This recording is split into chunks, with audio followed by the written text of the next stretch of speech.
What is up, everybody? Nerocosm here, and today we're going to be going through the game review of Ghost of Tsushima. As a lot of you probably know, either following me on Twitter or following through with our live streams, I just finished the game and I just got my platinum trophy for it as well. So we're going to use my little grading scale here for video games and see what we get. Now, as far as the storyline, I'm going to give the storyline a 10 out of 10. I really liked how it started off, and if you don't want any spoilers for the game, I would go ahead and not watch this anymore. So, put that out there. Storyline, I'm going to give it a 10 out of 10. You start off with Jin and Lord Chimaru, and you're riding onto the battlefield. The Mongolians are attacking. And you go through and everyone dies but the two of you, and everyone thought you were dead as well until you came back and you fought them again on the bridge, and then got thrown off the bridge and everyone thought you were dead until Yuna helped you up and blah, all that shit. And then just going through and finding everyone that either didn't fight or can fight now and try and help take back, and all of them having their own storylines and backgrounds and stuff that's happening to them or what led them to be who they are. I thought that that was really good. It was a lot of good content. And then just how Yuna made you break your samurai code and you didn't want to do it and you fought it for a long time until you realize that, you know what, this is the only way that we're going to get the Mongolians. Just because, they have all your strategies down. They've learned the language, they learned the routes, they learned the fighting style. So the Mongolians know um, a lot about that. So if you want to fight back, you're going to have to break tradition, break code, and try something new and figure something else out that they can't fight back up against. So I thought that was really good, especially after you defeated Khan and you were going back to talk to Lord Shimaru at that very end. And just how the samurai that didn't change and how everyone else, stuck to the code, stuck to the honor, they didn't win. Well, I mean, they did win, but you pretty much won it for them. So a lot of it was because of you. So you win the war, you do all this, and then you come back, and everybody still hates you. Like, they don't even care that you beat the Khan. They don't care that they don't care about any of that. All they're worried about is you broke the samurai code, and you're a disgrace, and how you have no honor. And that was a big thing in the storyline. Like, even after that, you hoped you were going to go back to your uncle. He was going to become your dad. The shogun was going to invite you back in. But no, straight, you go in and the shogun's like, you're a traitor, blah, blah, blah. And Lord Shimaru, because you let this happen, because you let a traitor rise up and run amongst us, you have to kill him. And then, fucking I'm the ghost. I'm Jin Sakai. I kill Lord Shimaru. I don't give a fuck who you are. I'm gonna kill you. So I have to kill Lord Shimaru, and it's not what you wanted to happen, but it makes more sense for it too. It shows how much the samurais actually tie on to what they care about and what they believe in. So 10 out of 10 on the storyline. I think they did a fantastic job with that. There a lot of the side plots too were really good. There were 61 side missions, and everything was put together tremendously. I really liked that. As far as the controlling and movement of the game, I'll give that one an 8 out of 10. And the only reason I'm going to give it an 8 out of 10 is because there's a lot of climbing of mountains and stuff you have to do. And sometimes it works and sometimes it doesn't. Sometimes it kind of just glitches and you just kind of stay there.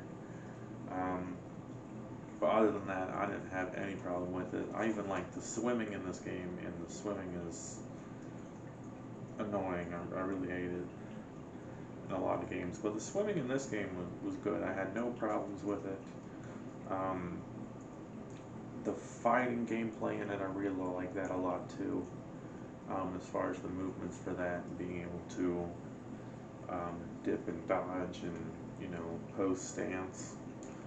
I thought all that was really good as well. The only issue I had was the actual rock climbing.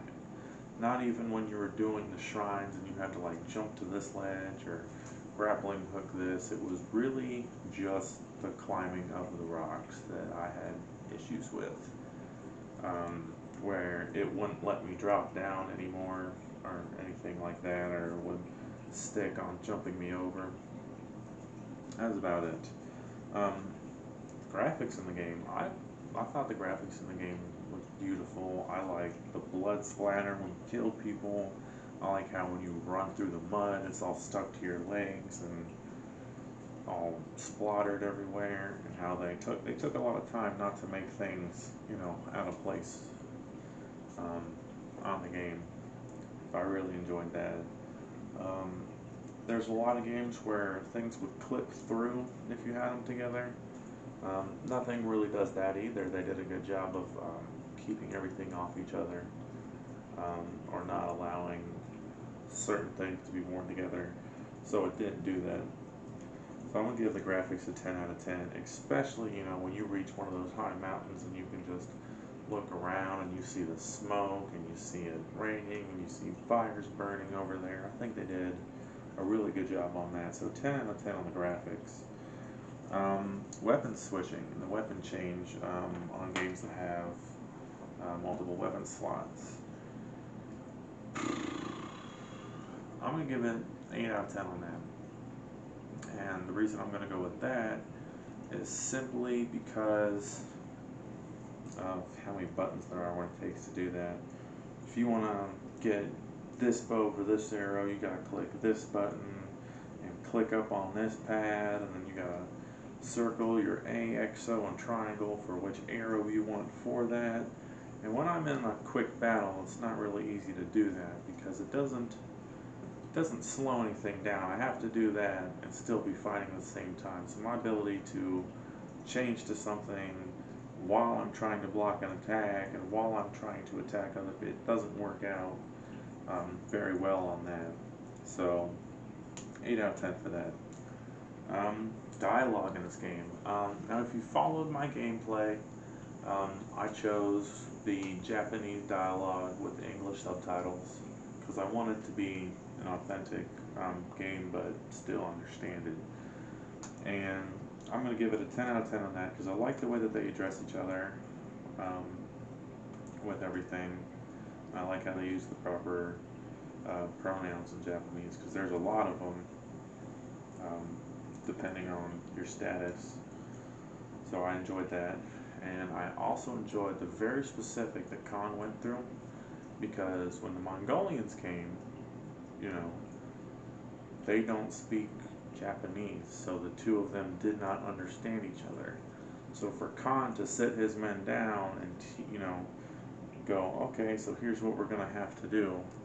We're going to learn. We're going to learn the Japanese. We're going to learn the way that they speak. We're going to use that. We're going to learn the trade routes, and we're going to, study all this. And they actually did that. So the fact that they threw that in and didn't just make it a game where like, oh, I magically understand you, and that doesn't really make sense, but it works for gameplay.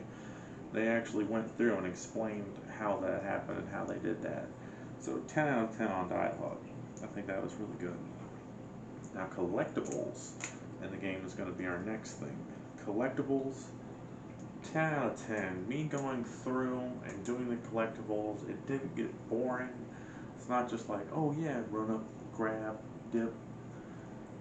Some of the collectibles are like that, but a lot of them aren't. Like the main ones that you have to do in order to get any of the trophies, you have to, oh yeah, you gotta go to the fox stand, you gotta find the fox, you gotta follow it all the way back to the shrine, and then do that to get it.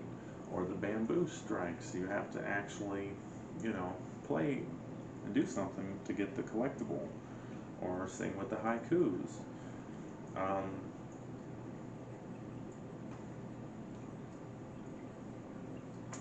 the lighthouses. You have to climb up there and actually do it, or the fucking shrines that you have to ninja your way across. There are 443 of these collectibles to get, and none of them are easy pickings.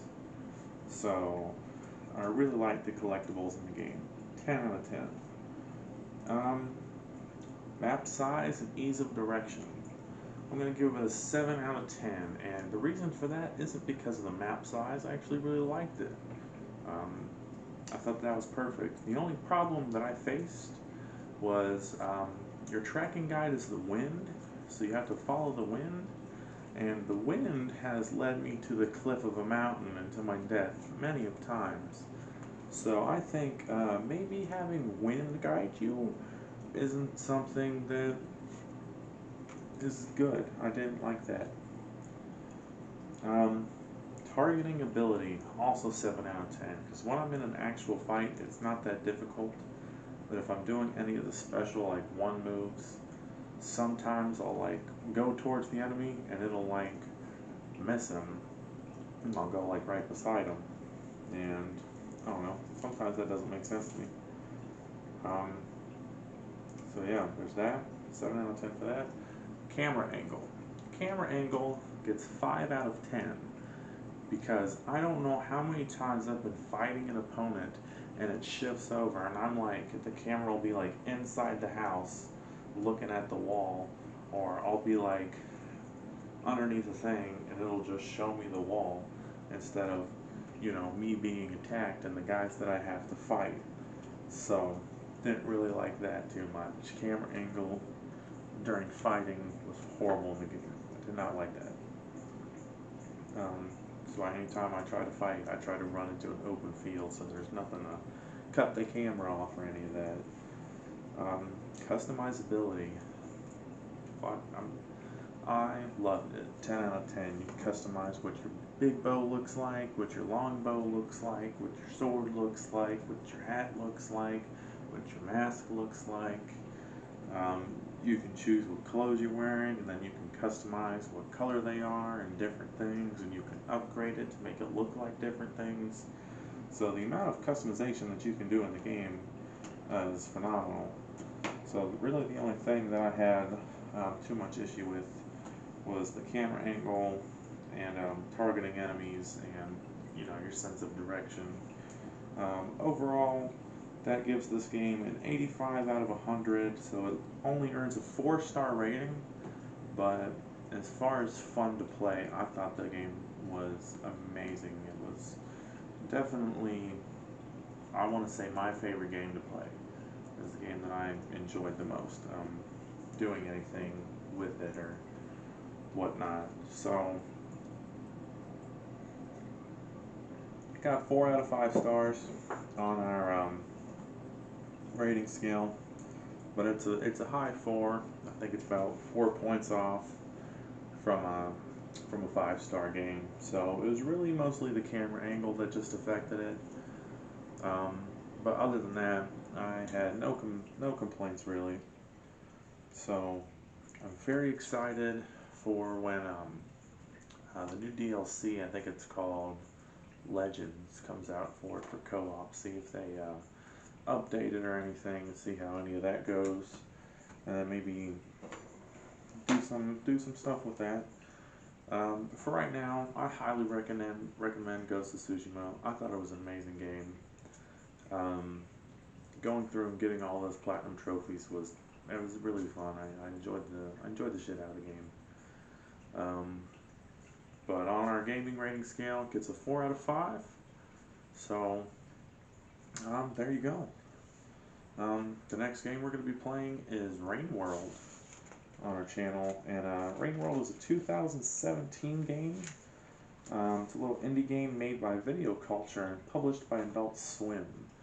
It's got a 9 out of 10 score on Steam, and we're going to be going through and playing it. I have played it before.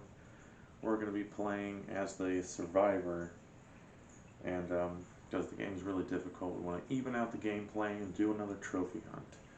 So, guys, if any other recommendations, feel free to comment below. And this has been Nerocosm. Don't forget to drive safe, wear a mask, and recycle. Enjoy and have a nice day, everyone.